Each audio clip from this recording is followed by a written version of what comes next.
What's going on, my fellow Kino Lords? So today I'm going to be reviewing a film called Sinners, which is written and directed by Ryan Coogler. So Sinners is the movie that I've been kind of intrigued by and a little bit enthusiastic about since the trailer.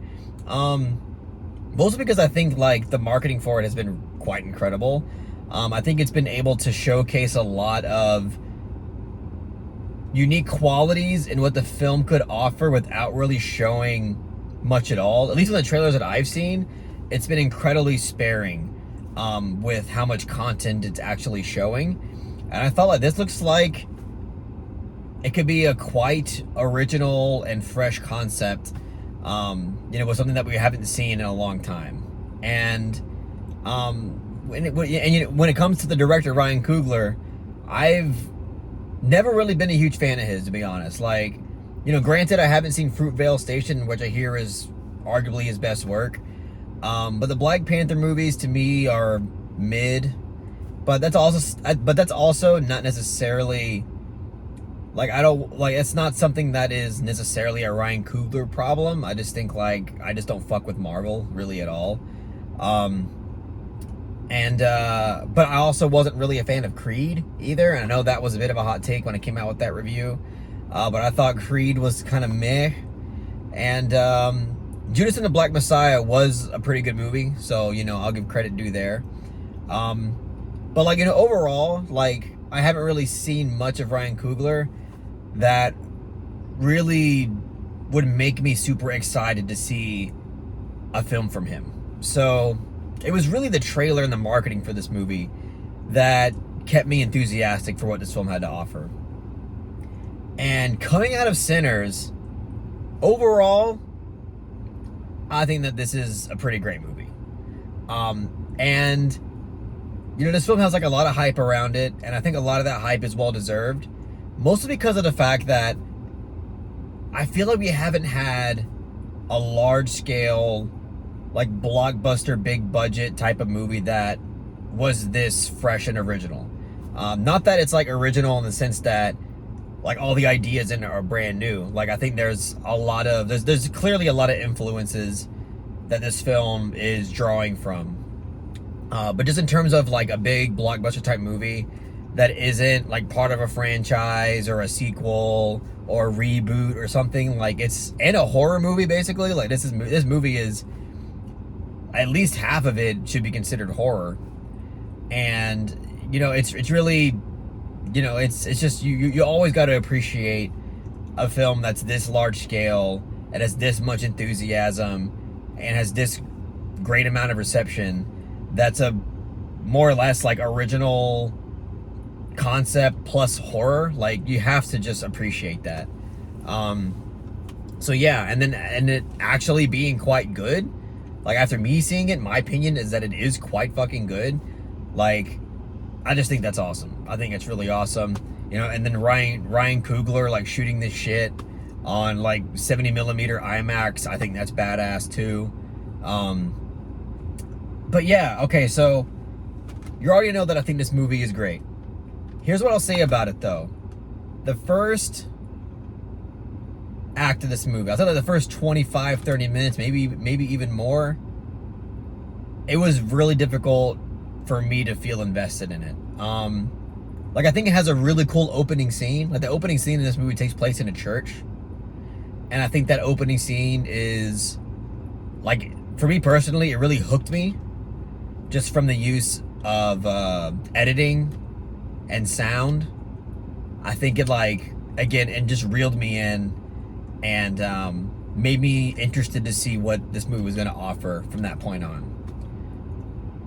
But then in terms of style and approach, the first 30 minutes or so of this movie, or 35 minutes, however, I don't remember the runtime, it was hard for me to feel invested because I feel well, it's a handful of things, but first I'll just say that I think the way that the actors were embodying their characters and the way that the lines were written for them,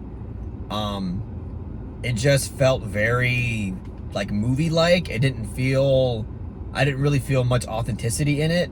It felt a little bit like characters role-playing as Southern Jim Crow era characters. and it just bothered me a bit because I just couldn't feel invested in it. And that was like the case for a lot of the movie, but I started buying it and started feeling a lot more invested in it as the movie progressed. But as far as the first act goes, one thing that also bothered me, and again, this is like another reoccurring thing that was kind of weird to me throughout the movie, but it bothered me a lot more in the first act, was its use of score and music. And it's not like all the music was taking me out of the film or anything, but there was a lot of moments that were emphasized, and when it would like emphasize these moments, there was like a loud, like there would be loud moments of like blues in the background, or just like southern folk guitar in the background, and it just felt like it insisted upon itself. You know, as Peter Griffin would say, it insisted upon itself, Lois. Like it just felt like it was too insistent on letting the audience know, hey, it's this genre. Like, hey, it's a folk movie. Hey, it's this takes place, you know, in Jim Crow South. Hey, this takes place, you know, during this time. You know, it just felt like it was too insistent on the genre and the setting of what it was going for, when I feel like it should have allowed just like the story and like the acting and the setting and the characters to like really, you know, send that message to the audience rather than like this huge emphasis on music. So like in that regard, like I don't know, it was hard for me to get into it. But I do like how the film took its time. Like I know that maybe one criticism of this movie might be that, oh, it takes too long to get. Personally, I like that this film took its time with its setup. I think it makes everything that happens in the second and third act, like it makes everything happen after that point, like it makes it more impactful and more compelling, and just feels like there's a lot more depth to it. And it just felt in that way, like the first act setup, like in terms of structure and build up, it did feel more genuine and it felt more real. And that's what I really appreciated about it. I don't mind like the runtime personally. I thought in terms of setup, in terms of like setting up the character and plot information and all that shit, like I think that was where it was good. It was mostly like a stylistic direction problem that I had with the first act of this movie.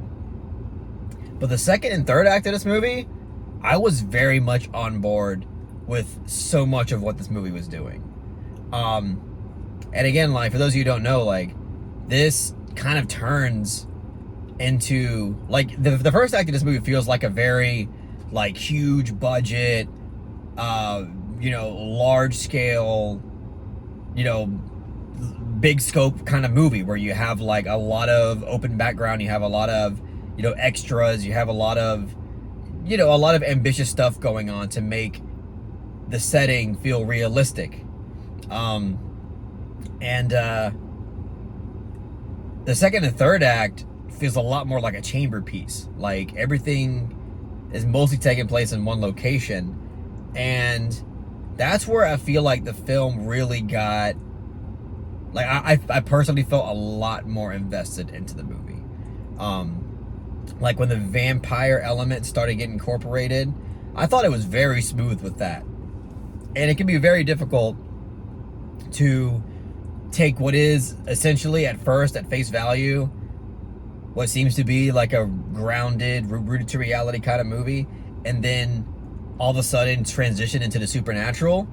Like I can see that being a super difficult issue, something that's very hard to pull off in a way that feels, that at least doesn't feel jarring. And I feel like this film pulled that off really well. Like I love the way this one was able to transition into that supernatural horror element with the vampires and shit. And the use of like dissolves in this movie, I think, are great as well. But the way that it's like slowly like transitions from one scene to another, I just think is great. But yeah, like after that point, like after like, you know, we get into you know, this, you know, I forgot what they call it, like Jeju, something like that. Once they get into this chamber piece thing where Michael B. Jordan's character, since he basically plays twins in this movie, once we get into that, type of setting, like, I don't know, I was just so, like, I was all in it. Like, I just felt much more invested, and the style was starting to warm up to me, and I felt a lot more connected with the characters, and just really, really loved what the movie was doing. There is this incredible scene in the movie that, especially, again, in this second act, where Sammy, one of the main characters in the movie, starts, showcasing his talent to the audience that's there. And this film thematically, like, has this really interesting thing where it's drawing connections between music and, connecting with our ancestors, and also connecting with our future selves. And also at the same time, how music can, in a very, like, historical, religious way, is kind of connected to evil in a way. Like, if you're not using your musical talents for Christ, and you're just using it for the flesh, like, it can conjure up evil spirits. And I think that's another interesting thing about it. But ultimately what I'm trying to say is that scene where Sammy is playing his guitar and showcasing his talent, you get this, like, incredible, what seems to me to be like a one-shot sequence, where the camera is just moving all over this building, and you see, like, these depictions of the past and present figures that represents, again, certain people's past ghosts or future, what seems to be like their future selves. It just goes through the, like, this very, like, fluid one-shot sequence that goes through these really, like, compelling sequence. That's just overall a really compelling sequence where it's showcasing these pieces of imagery with the use of music that feels so grandiose, and it just felt fucking, like, just really engrossing. And it was just really, in terms of craft, was just so compelling. And I was all here. I was, like, kind of blown away. I was like, holy shit, this is definitely, like, what I love in a movie, is this scene right here. Really loved that. And then, yeah, like, from there on, I was just, like, really on board with, like, everything that this movie was doing. It's also a very, like, horny movie. There's a lot of, like, sexuality in it. And for the most part, I didn't mind it. But there are some, like, sexual moments that felt like soap opera-y, like, it felt like kind of like not the most authentic depiction of sexuality. But then there's other moments that I thought seemed more, like, authentic, and I was rolling with it. I thought it was fine. But I do like how Ryan Coogler just saying fuck it, like, he went all the way with this movie. Like, Ryan Coogler just said, fuck it, I'm going all the way with this. Just R-rated in every degree. Just a crazy-ass movie for adults. And it's him just, being totally original in what he wants to do. And I really, really appreciated that for it. While also kind of tapping into, like, vampire lore here and there as well. For the vampire fans who want to watch just a good vampire movie. I think he delivers that also for that crowd as well. But yeah, and, like, as I mentioned, like, in the first act, the use of music felt a little, like, insistent in what it was doing. The second and third act, it does as well, but I fuck with it a lot more. Like, the second and third act has these intense uses of music that feel like almost like metal rock, like, operatic sound to it. That was just like daring. Like, it felt risky. Like, for him to do this, like, for him to choose this type of music for these moments felt like, like, it took some. It was bold. I'll just say that it's a bold choice. But I liked it. Like, I can't explain why I liked it necessarily, but it just felt fucking cool and creative, and I really, really dug those sound choices and those music choices. So yeah, and the ending to this movie is just like, mwah, like, so satisfying. Like, not the last 5 seconds. Last 5 seconds seemed kind of weird. Like, maybe we could have done without the last 5 seconds. But, like, the actual, like, ending itself, with what one of Michael B. Jordan's characters does, It was just it was just so satisfying. It was like one of the most satisfying things that you, it felt like it almost kind of harkened back to like Tarantino's Django Unchained. Even like stylistically, there were moments to where like it felt like Cooler was inspired by someone like Quentin Tarantino with how cartoony sometimes the movie was, and so over the top it was. But especially when it comes to like you know, getting back at the white man, especially like at the last like 5 minutes of the movie, like holy shit, that was like chef's kiss, so satisfying, nearly like fucking pornographic with how fucking pleasurable it was. Like it was just so good. Like I know a lot of people are gonna feel really satisfied with just seeing that play out the way that it did. But yeah, this is a wild ass movie. And even though it's getting a lot of great critical reception, I could see like people in and out here and there not really fucking with this all the way, because it is kind of cartoony, you know, and it is a little bit over the top, and it's a bit of a long, it's not, to me it's not that long, but I can see some people finding it too long. And yeah, like it just, I'm honestly a little bit surprised that a lot of people are liking this as much as they are, because it doesn't seem like a movie to me that like everybody would just be on board with. But personally, I really dug this. I thought it was great. I can see myself watching it again.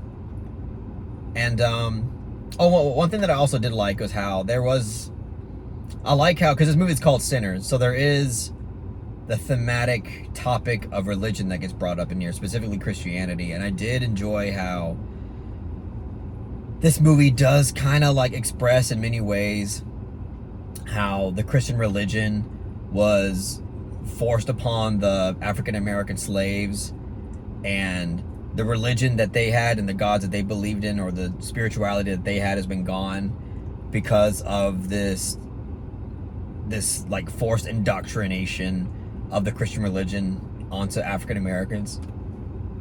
But I love how it showcases that music and the emotion and the creativity that they brought to music is something that is still very specific to the African American experience, and I really love that about it too. And yeah, and even like the vampires in this movie, like they're at least the main guy, like the fucking ringleader, he's Irish, and you know, even his character, like on the topic of religion, like there's this really great scene where, you know, he also kind of mentions like, yeah, even me as an Irishman, like Christianity, like my culture was dominated by Christianity, and then I was forced to, you know, say these prayers and practice this religion. And it's just, I like how this movie was able to bring this up in a way that didn't feel like preachy, but just like informative and stylistic, and also like incorporate it in a meaningful, like in a very like meaningful thematic way. Yeah, I don't know, I dug it. I dug this movie. I thought it was quite good. Yeah, it's also bloody as fuck. Plenty of violence and blood in this movie. I mean, it's not like crazy amount, you know. I wouldn't go into this movie expecting like a fucking gore fest, but I mean, there is plenty of violence and blood in this movie for sure. Which is, I mean, I usually love that shit, so I was here for it. But yeah, I feel like I rambled about this movie enough now. Yeah, I'll give Sinners a... I've been kind of struggling with this rating, and I still don't really know. But I'll give Sinners a soft 8 out of 10. I feel like that might be a little too high. Maybe I'm just recency bias, and I just love seeing like a big scale, like, you know, original concept horror movie, you know, get its praises. But I really was fucking with this movie like for a long time. It was just that first act that kind of felt rough to me, but after that I felt like I was very much on board with what this movie was doing for the most part. So So yeah, I don't know. I really dug it, and I think everybody should at least check it out in theaters. I think it's worth your time and money to at least check it out. So yeah, that's all I got to say about it, guys. Hope you guys really enjoyed this video. If you really did, please give it a thumbs up and share it amongst your friends. And don't forget to subscribe to the channel to be updated on more film-related content.